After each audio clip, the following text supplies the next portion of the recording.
नमस्कार, बहुत स्वागत आप सभी का। जी मध्य प्रदेश छत्तीसगढ़ देख रहे हैं आप और आपके साथ मैं हूं कीर्ति दीक्षित। और आज बात करेंगे प्रधानमंत्री आवास योजना की, जिसका एक ही उद्देश्य है कि हर गरीब के पास अपने सपनों का आशियाना हो। लेकिन छत्तीसगढ़ में लगातार इस योजना को लेकर के अलग अलग तर्क सामने आए। कभी लोगों को योजना का लाभ नहीं मिलने की खबरें सामने आई तो कभी केंद्र पर ठीकरा फोड़ा गया। लेकिन अब नई सरकार के सत्ता में आते ही सबसे पहले गरीबों की आवाज पर ही मोहर लगी है, जिससे यह साबित हो गया कि साइज सरकार में गरीबों के सपने अब साकार होने वाले हैं।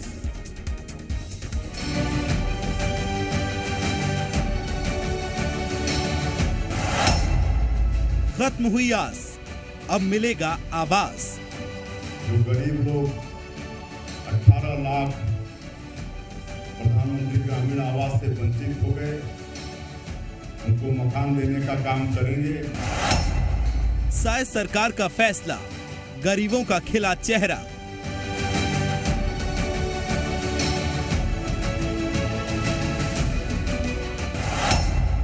गरीबों का सपना, अब घर होगा अपना।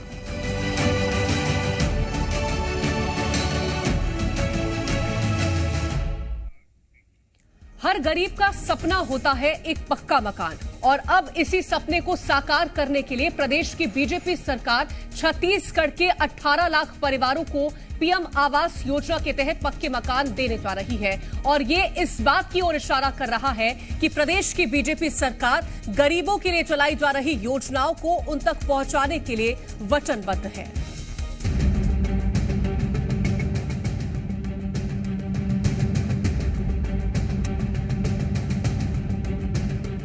छत्तीसगढ़ में विष्णुदेव साय के नेतृत्व वाली बीजेपी सरकार ने सबसे पहले गरीबों के हित में फैसला लेते हुए ये साबित कर दिया कि वो आने वाले 5 सालों में छत्तीसगढ़ को एक नई दिशा में आगे बढ़ाने के लिए प्रतिबद्ध है।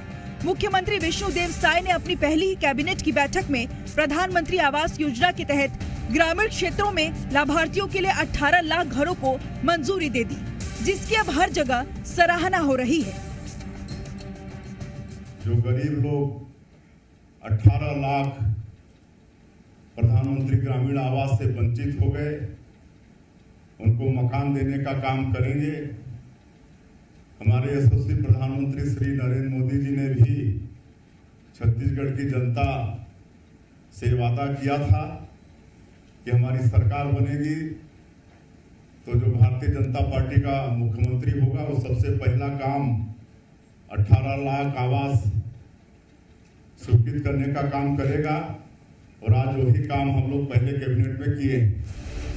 विधानसभा चुनाव से पहले ही बीजेपी ने प्रदेश की जनता से वादा किया था और सत्ता में आते ही सबसे पहले बीजेपी ने गरीबों के हित में फैसला लेते हुए बता दिया ये मोदी की गारंटी है जो पूरी होकर ही रहेगी।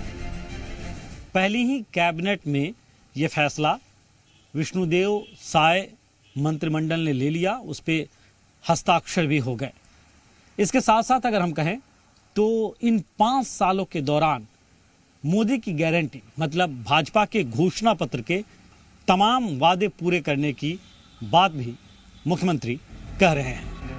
तो चलिए अब आपको बताते हैं कि सरकार के इस फैसले से कितने गरीब परिवारों को लाभ मिलने वाला है।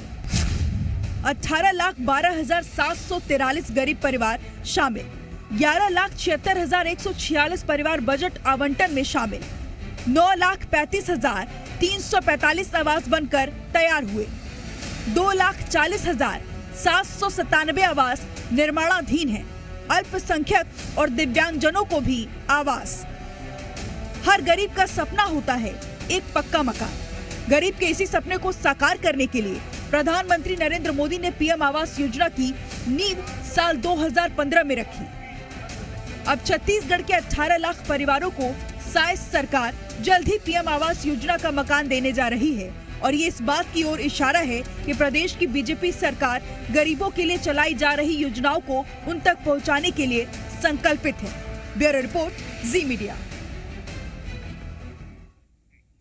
और चर्चा करने के लिए तीन खास मेहमान हमारे साथ जुड़ गए हैं। शशांक शर्मा जी हैं, वरिष्ठ पत्रकार, बहुत स्वागत है शशांक जी आपका। श्रीचंद सुंदरानी जी हैं, बीजेपी के प्रवक्ता हैं, आपका भी बहुत स्वागत है श्रीचंद सुंदरानी जी। नितिन भंसाली जी हैं, कांग्रेस के प्रवक्ता हैं, आपका भी बहुत स्वागत है नितिन जी। श्रीचंद सुंदरानी जी, सबसे पहला सवाल आपसे है मेरा। कैबिनेट की पहली बैठक होती है और इस बैठक में सबसे पहले यह स्वीकृत किया जाता है कि 18 लाख के आसपास के जो मकान है प्रधानमंत्री आवास योजना के अंतर्गत जो गरीबों को मिलने चाहिए उस पर स्वीकृति हो जाती है। लेकिन बीते 5 सालों में आप क्या वजह मानते हैं कि ये जो आवास थे वो गरीबों को नहीं आवंटित हो पाए?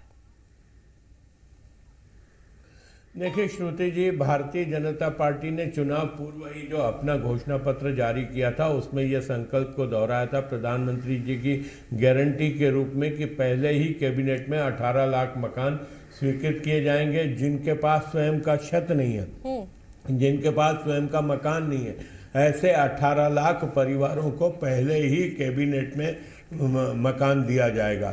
निश्चित रूप से एक गरीब हो या अमीर हो, स्वयं का मकान एक सपना होता है और इस सपने को साकार करने में मोदी जी की गारंटी बड़ी सहायक सिद्ध हो रही है। रहा सवाल श्रुति जी 5 साल की बात अगर हम करें तो भूपेश बघेल जी की सरकार ने गरीबों का हक छीनने का काम किया। मकान जो गरीबों को मिलने चाहिए थे, 11 लाख मकानों का पैसा प्रधानमंत्री जी ने केंद्र का पैसा भेजा, लेकिन राजस्व नहीं जमा करने के कारण वो पैसा दिल्ली वापस लौट गया। भूपेश बघेल जी इसमें विफल रहे गरीबों को मकान देने में। तो कहीं ना कहीं भारतीय जनता पार्टी को यह दर्द था, भारतीय जनता पार्टी के नेताओं को, माननीय प्रधानमंत्री नरेंद्र मोदी जी को और समस्त नेताओं को, शीर्ष नेतृत्व को, कि गरीबों का हक मारा है 5 साल में भूपेश बघेल जी की सरकार ने। अगर हमें पहला काम कोई करना चाहिए तो कैबिनेट की पहली बैठक में ही प्रधानमंत्री आवास योजना जो 18 लाख मकान स्वीकृत करने, ये बात हमने पहले ही कह दी थी। और माननीय मुख्यमंत्री जी ने शपथ ग्रहण करने के बाद अगर पहले दिन अगर कोई कैबिनेट की बैठक में पहला कोई निर्णय लिया, बड़ा निर्णय लिया, तो 18 लाख मकानों की स्वीकृति देकर किया, जिसके लिए अनुपूरक बजट में प्रावधान भी राशि का रखा गया। कल संभवतः वो उस पर चर्चा होगी, विधानसभा में पास होगा, लेकिन वो रास्ता सारा क्लियर हो गया। अब प्रधानमंत्री आवास योजना के तहत उन लोगों को जिनके पास स्वयं का छत नहीं है उन्हें अपना मकान मिलेगा। यह एक बड़ा नितिन जिस पर आपका रिएक्शन में लेना चाहूंगी। जिस तरह से अभी श्रीचंद सुंदरानी जी ने कहा कि 5 साल आपने सिर्फ यही आरोप लगाया कि केंद्र की तरफ से पैसा नहीं भेजा गया, जबकि हम राज्यांश लेकर के तैयार थे। अभी जिस तरह से श्रीचंद सुंदरानी जी ने कहा कि 11 लाख आवासों का पैसा भेजा गया और आपकी तरफ से कोई भी पैसा उसमें नहीं लगाया गया राज्य की तरफ से, उसी वजह से वो जो पैसा है वो वापस चला गया। इस पर आप क्या कहेंगे? क्यों 5 सालों में गरीबों को मकान नहीं मिल पाया? देखिए, हमने हमारा पैसा जो था राज्यांश का वो दिया था, केंद्रांश नहीं मिला था। इस बात का मैं सबसे पहले खंडन करूंगा कि हमेशा जैसे ही कांग्रेस की सरकार बनी तो भारतीय जनता पार्टी की केंद्र की सरकार, मोदी सरकार द्वारा हमेशा छत्तीसगढ़ के साथ सौतेला व्यवहार किया जाता रहा। चाहे वो धान खरीदी के विषय में हो, चाहे खाद के विषय में हो, कि चाहे वो गरीबों के मकान देने की राशि के विषय में हो, कि चाहे वो जीएसटी क्षतिपूर्ति की या कोयला रॉयल्टी के जो पैसे हमको केंद्र सरकार से लेने होते थे वो हमें समय पे नहीं मिले, या अभी तक के सरकार जाते तक के वो पैसे रुके हुए थे। इसलिए ये बात की मैं बिल्कुल कड़े शब्दों में निंदा करूंगा। दूसरी बात है कि इन्होंने मोदी की गारंटी के तहत जो घोषणा पत्र जारी किया है, मोदी की जो गारंटियां दी हैं, भाई अच्छी बात है। यदि ये आवास देते हैं गरीबों को, यदि छत मिलती है तो मैं तो इसमें कहीं कोई विरोध नहीं करूंगा, अच्छी बात है। इन्होंने गारंटी में 500 रुपये में वो 500 रुपये सिलेंडर की भी बात कही है। इन्होंने गारंटी में प्रति माह 1000 रुपये महिलाओं को एक खाते में भेजने की बात कही है। इन्होंने गारंटी में बहुत सारी चीज़ें गारंटी दी। धान का 3100 रुपये देंगे बोला इन्होंने। अभी तक के धान पुराने दरों पर ही बिक रहा है। और इनके उप मुख्यमंत्री ने कहीं भरी सभा में, अमित शाह जी की सभा में, यह भी कहा था कि 2 लाख रुपए तक का कर्जा भी किसानों का माफ करेंगे। नहीं किया, जिसकी वजह से किसान ने कुछ दिन पहले आत्महत्या भी कर ली। देखिए, ये समय है, ये सरकार को बने, मुझे लगता है अभी आज 20 तारीख है तो 17 दिन हुए हैं। 17 दिन में मंत्रिमंडल का गठन तो हुआ नहीं है। मुझे लगता है जल्द करेंगे। इनका आंतरिक मामला है, इसमें फुटबॉल बची हुई है, ये करें जैसे भी। पर जो गारंटियां दी हैं, हम इनको समय देते हैं कि उन गारंटियों को समय पे ये पूरा करें। कहीं पे जनहित में या गरीबों को मिलने वाली कोई योजना होगी तो बिल्कुल इसमें एक विपक्ष के रूप में जहां अच्छा काम होगा वो अच्छा बोलेंगे, और जहां पर कामों में हमें कोई कमी आएगी दिखेगी उस पर हम बिल्कुल विधानसभा में सड़क से। बीजेपी ने पूरे चुनावों के दौरान जब वो लोगों के बीच गए, उन्होंने कहा कि प्रधानमंत्री आवास जो आपको नहीं मिल पाया वो हम आपको दिलाएंगे, और इसका फायदा हमने देखा कि बीजेपी को मिला। लेकिन जनता के बीच भी जब हम जाते हैं तो उनकी कई तरह की समस्याएं होती हैं कि आखिरकार क्या वो धरातल पर चीजें हैं जो उनको झेलनी पड़ती हैं। तो क्या रोड मैप होना चाहिए, क्योंकि 18 लाख के आसपास की जो आवास है वो तो अब बीजेपी देगी, लेकिन रोड मैप क्या होना चाहिए ताकि आसानी से जनता को वो आवास मिल पाए? ये प्रश्न आप मुझसे पूछ रही हैं? जी। अच्छा, एक बार रिपीट करेंगी, क्योंकि जनता के बीच, क्योंकि हम देखते हैं कि सरकार की जो योजनाएं होती हैं वो योजनाओं को लेकर के जब सरकार बातचीत करती है, जनता तक फायदा पहुंचाने की बात करती है, लेकिन धरातल पर कई सारी समस्याएं हो जाती हैं। वो समस्याएं क्या हो सकती है जिसका सामना सरकार को करना पड़ सकता है, और क्या रोड मैप होना चाहिए, क्या एक थॉट होना चाहिए जिसको लेकर के सरकार अब आवास जो है जो जनता तक पहुंचने चाहिए उसको लेकर के काम कर सकती है? देखिए कीर्ति जी, मैं मानता हूं कि जो प्रधानमंत्री आवास योजना है वो केंद्र सरकार की फ्लैगशिप योजना है। क्योंकि भारतीय जनता पार्टी की सरकार प्रदेश में बन गई है, तो प्रधानमंत्री की फ्लैगशिप योजना में कोई कोताही बरती जाएगी या कोई असावधानी या उसमें लापरवाही की जाएगी, इसकी संभावना मैं नहीं मानता। और इसकी पुष्टि मैं इस बात से कर सकता हूं कि जब ये 2015 में इस घोषणा की शुरुआत हुई थी, या 2016, 17, 17, 18, 18, 19 3 वर्ष जो का समय मिला था भारतीय जनता पार्टी के शासनकाल में, तो मेरी जो जानकारी है लगभग 17,50,000 से अधिक 7,50,000 से अधिक मकान गरीबों के लिए बने, और वो पूर्ण हुए। जो कुछ अपूर्ण थे वो जब सरकार बदल गई तो भूपेश बघेल जी की सरकार के समय भी वो पूर्ण हुए। हाँ, ये बात अलग है कि कहीं राजनीतिक आर्थिक कारण कह सकते हैं जिसके कारण पिछले 5 वर्षों में नहीं हुआ। लेकिन आपका सवाल है कि लोगों तक ये कैसे पहुंचेगा, तो आज मीडिया इतना प्रभावी और इतना सक्रिय है, और खासकर लोगों के हाथ में जो मोबाइल है उसमें सोशल मीडिया के जरिए एक एक आदमी को इन सारी योजनाओं की जानकारी है।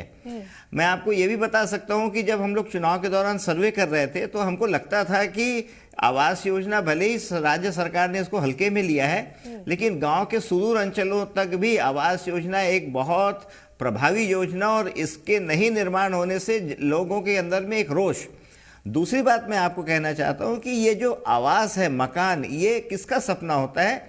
पुरुष का इसके पीछे बहुत ज़्यादा दिमाग नहीं होता, लेकिन हर महिला चाहती है कि उसके पास एक पक्का मकान, उसका अपना एक घर हो।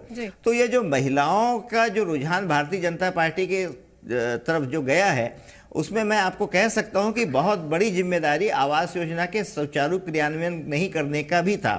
तो मैं मानता हूं कि चूंकि प्रधानमंत्री की योजना है, केंद्र में प्रधानमंत्री की सरकार है, राज्य में भारतीय जनता पार्टी उन्हीं के मातहत काम करेगी, तो इसमें कोई लापरवाही नहीं होगी, और जनता अपने अधिकार से इस योजना को अपने लिए लेगी। भरोसा जताया और कहीं ना कहीं इस पर जरूर वोट भी दिया है। जनता का इस मुद्दे को लेकर के क्या कुछ कहना है, एक बार वो भी सुन लेते हैं।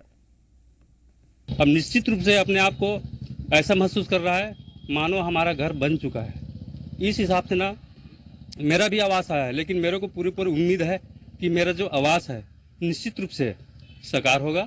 ये तो उम्मीद है हमारे डबल इंजन की सरकार से। हमारे भारत के यशस्वी प्रधानमंत्री आदरणीय नरेंद्र मोदी जी ने जो सपना देखा था कि पूरे देश में 2022 तक के कोई भी व्यक्ति बगैर पक्का मकान का नहीं रहेगा, कोई कच्चा मकान नहीं रहेगा, सबके लिए पक्का मकान बना देंगे। प्रधानमंत्री आवास गरीबों का एक सपना होता है। वो लोग सोचे भी नहीं रहते कि हमारा घर कभी पक्का होगा, लेकिन प्रधानमंत्री जी ने ऐसा योजना निकाला कि हर गरीब का मकान पक्का होने। लेकिन पूर्व में जो कांग्रेस की सरकार थी वो आवास को रोक दिया गया था, जिससे गरीबों को थोड़ा तकलीफ हो रहा था और उन लोग अपना आवास नहीं बना पा रहे थे। अभी भाजपा की सरकार बनी है, मुख्यमंत्री जी ने घोषणा की है 18 लाख गरीब को पक्का मकान बना के देंगे। गरीबों को जितने भी आवास है वो अब स्वीकृत होंगे और आसानी से मिलने लगेंगे। ये जो पूर्व में कांग्रेस की सरकार थी जिन्होंने रोक के रखा था वो सभी स्वीकृत हो गए हैं और सभी को मिलेंगे। तो जनता को आपने सुना। नितिन भंसाली जी, सवाल आपसे है, 5 साल आपने लगातार कहा कि भूपेश है तो भरोसा है, लेकिन जनता का भरोसा आप नहीं जीत पाए। क्या अभी जनता जिस तरह से कह रही थी कि आवास का हम इंतजार कर रहे थे, आवास हमें नहीं मिल पाया, ये एक वजह रही थी कि जनता आप पर भरोसा नहीं जता पाई इस बार? आवास के लिए अलग से राशि की व्यवस्था भी की गई थी, और ऐसा नहीं है कि भूपेश बघेल जी की सरकार ने आवास नहीं दी, आवास दिए। अभी ये जो आवास देने वाले, इसमें से बहुत सारे आवास जो हैं, लगभग मुझे ऐसा लगता है 5 से 5.5 लाख आवास जो है वो लगभग निर्माणाधीन है, आधे से ज़्यादा कंप्लीट हो चुके हैं, जिनको ये कंप्लीट करके हैंड ओवर करेंगे। तो ठीक है, कहीं पे कोई चूक हुई होगी, कहीं पे हो सकता है कि इनकी जो जिस प्रकार केंद्र में मोदी की गारंटियों पे जनता ने झांसे में आकर वोट दिया, तो हो सकता है प्रदेश में भी दे दिया हो, जैसा कि अच्छे दिन आएंगे, काला धन लाएंगे और 100 दिन में महंगाई कम करेंगे, सब कुछ किया। पर आज स्थिति और परिस्थिति क्या है कीर्ति जी, मुझे बताने की आवश्यकता नहीं है। मैं फिर से कह रहा हूं कि सरकार बने 17 दिन हुआ है, मुख्यमंत्री की शपथ को 12 या 13 दिन हुए हैं, कैबिनेट बनना बाकी है। ये अभी सिर्फ आवास हम देंगे, बनाएंगे, हमने गारंटी दी है, ये किस तरीके से देते हैं, किस तरीके से बनाते हैं, अभी ये सब देखना होगा। और एक सशक्त विपक्ष की भूमिका जनता ने जनादेश भाजपा को दिया है शासन करने का, और हमें विपक्ष में बैठने का जनादेश दिया है। तो हम इनकी एक एक गारंटियों पर नजर रखेंगे। जहां पर इन्होंने जिन वादों को बताकर जनता से वोट लिया है, वो वादे वो पूरे करते हैं या नहीं, और करते हैं तो कैसे करते हैं, और टाइमली भी होने चाहिए। सुंदरानी जी, नितिन जी कह रहे हैं कि आपने सिर्फ झांसा दिया है और जनता झांसे में फंस गई है। लेकिन आगे मेरा सवाल ये रहने वाला है कि 18 लाख के आसपास तो आवाज देने की आपने बात कही है, लेकिन आगे की क्या प्लानिंग रहेगी, आगे क्या रोड मैप लेकर के चल रहे हैं कि जनता को और कितना फायदा पहुंचाएंगे? क्योंकि इसका तो आपने घोषणा कर दी थी, आगे का क्या तैयारी, आगे का क्या रोड मैप है? देखिए श्रुति जी, जो हमने कहा वो करके दिखाया। 18 लाख मकानों को स्वीकृत किया। आगे की अगर बात करें, हम 2 साल के बोनस की बात, हम अटल जी के जन्म जयंती के अवसर पर 2 साल का बोनस 25 तारीख को सुशासन दिवस के रूप में मनाते हैं, उस दिन हम देने जा रहे हैं। वो बोनस देने जा रहे हैं जो 16-17 का डॉक्टर रमन सिंह जी की सरकार का बकाया था। तो हम अपने कर्तव्यों से पीछे नहीं हटते। सरकार बनाने का हमको अवसर दिया है जनता ने। हम 3100 रुपये में धान भी खरीदेंगे, 500 रुपये में सिलेंडर भी देंगे। मातारी योजना के तहत प्रत्येक विवाहित महिला को 1000 रुपये भी देंगे। लेकिन कांग्रेस को बहुत हड़बड़ाने की जरूरत नहीं है, कांग्रेस को विचलित होने की जरूरत नहीं है। भारतीय जनता पार्टी के जो वादे हैं वो मोदी जी की गारंटी के वादे हैं, कोई छोटे मोटे नेताओं की गारंटी की बात नहीं है। इन्होंने 36 वादे किए थे 5 साल पहले, जिनके कारण भ्रमित होकर जनता इनको वोट दी थी। लेकिन 5 साल में 6 वादे पूरे नहीं कर पाए। इस कारण से जनता का विश्वास इन्होंने खो दिया, जनता ने बुरी तरह पराजित कर दिया और सत्ता से बेदखल कर दिया। अब कांग्रेस पार्टी, हमारी सरकार गठित नहीं हुई, अभी माननीय मुख्यमंत्री जी को शपथ ग्रहण किए 10-12 दिन हुए, हमारा मंत्रिमंडल का गठन नहीं हुआ है, जबकि हमने काम प्रारंभ कर दिया। बड़े 12,500 करोड़ के आसपास का अनुपूरक बजट कल विधानसभा में आने जा रहा है। हम जनता के हितों की बात कर रहे हैं और इन लोग अभी से आक्षेप लगाने की बात, आरोप लगाने की बात कर रहे हैं। इनको थोड़ा धैर्य रखना चाहिए। हमने तो इनकी सरकार जब बनी थी तो 3.5 साल 4 साल तक हम इनकी सरकार की कभी आलोचना भी नहीं किए थे, हम अवसर दे रहे थे। इन्होंने लेकिन 36 वादे में 6 वादे पूरे नहीं किए, जो जनता ने इनको अस्वीकार करने का कारण बना, जनता ने इनको सत्ता से बेदखल करने का कारण बना। अब थोड़े दिन धैर्य से बैठ जाएं, विपक्ष की भूमिका में थोड़ा तो वक्त दीजिए, सिर्फ 13 दिन के भीतर अगर आप कह दें स्वस्थ विपक्ष की भूमिका निभाएं। ये आलोचनात्मक जो काम है कि हर चीज में आलोचना करना, इसीलिए तो अस्वीकार हो जाते हैं लोग। कब बनेगा मंत्रिमंडल, ये भी तो एक विषय है। जनता ने जनादेश दिया है, इन्होंने कहा था सरकार बनते ही मुख्यमंत्री शपथ लेंगे और 3100 में धान का हस्ताक्षर हो जाएगा, तुरंत मकान दे देंगे, सब कहा था। अभी तक 17 दिन हो गए, नहीं मिला। आप ठीक है, हो जाए, हमने बोला है। आप ये बताइए। अरे भैया, मैं आलोचना नहीं कर रहा हूँ, मैं तो कह रहा हूँ जहाँ अच्छा करोगे वहां तारीफ करूंगा आपके काम की। मैं तो बोल रहा हूँ ना, 18 लाख नहीं तो 2 तो सही। अभी बातें खाता ना भाई श्रीचंद भैया जो बोले सही, ये नहीं चलेगा। मैं तो एक चीज की मांग करता हूँ, कीर्ति जी, अरे मैं आंसू पोंछने की ही बात कर। कीर्ति जी प्लीज, श्रीचंद भैया, कीर्ति जी, देश में किसकी सरकार है? भाजपा की। प्रधानमंत्री कौन है? मोदी। गारंटी किसकी मिली है? छत्तीसगढ़ में मोदी की। इलेक्शन था विधानसभा का, इसलिए मोदी की गारंटी दी गई, क्योंकि छत्तीसगढ़ में दूसरे किसी नेता की गारंटी नहीं थी। ठीक है, आप छत्तीसगढ़ में 500 रुपए में सिलेंडर दे रहे हैं, आप पूरे देश में क्यों नहीं दे रहे हैं? पूरे देश में दीजिए, पूरे देश में महंगाई है। आप पूरे देश में विवाहित महिलाओं को 1000 रुपए दीजिए। आप समर्थन मूल्य धान का पूरे देश में 3100 कीजिए। आपने कहा था कि हम किसानों की आय दुगुनी करेंगे। ये 4-4.5 साल आपने क्या किया? कुछ नहीं किया। लागत 4 गुनी हो गई। तो ये सिर्फ क्या छत्तीसगढ़ के लिए? मैं करबद्ध प्रार्थना करता हूं मोदी जी से, जो लोग मुझे टीवी में देख रहे हैं, श्रीचंद सुंदरानी जी से भी ये मांग करता हूं कि वो अपने हाईकमान तक ये बात पहुंचाएं कि योजनाओं का लाभ पूरे देश को मिले। पूरा देश महंगाई से त्रस्त है। आज एक सवाल मेरा और आपसे, श्रीचंद सुंदरानी, मैं जैसा कि कह रहा हूं कि ये एक समय है, अभी इनकी सरकार बनी है, ये हनीमून पीरियड भी कहा जाता है। इन्होंने भी हमें कहा था, हम भी कह रहे हैं, ये हनीमून पीरियड है इनका।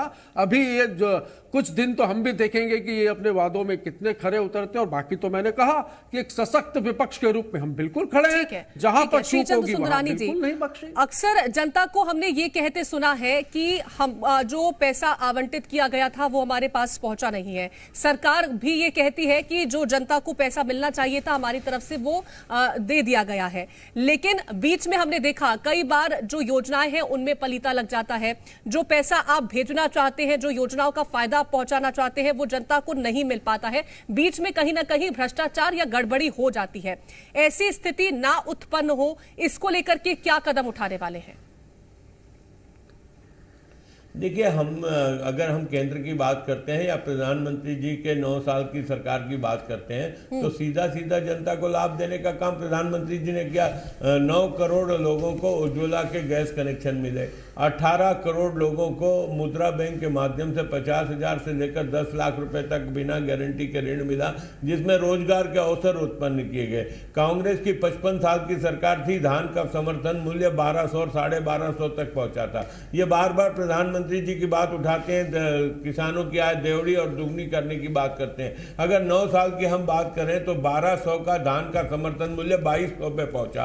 तो कहीं ना कहीं हमारे आदरणीय नरेंद्र मोदी जी की सरकार ने जो किसानों के साथ वादा किया था वो पूरा किया।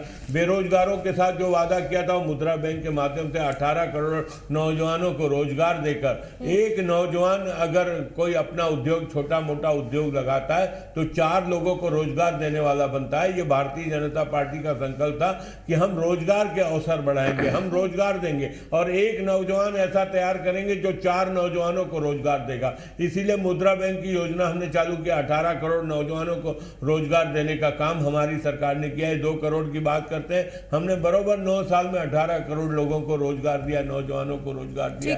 हमने उज्ज्वला के एक आखिरी सवाल मेरा आपसे है, क्योंकि लगातार हम प्रधानमंत्री आवास योजना को लेकर के बात करते हैं, तो केंद्र की तस्वीर निकल के सामने आती है और 24 में लोकसभा का चुनाव है। ये जो वादे पूरे होंगे, ये 24 के लिहाज से कितने महत्वपूर्ण होंगे?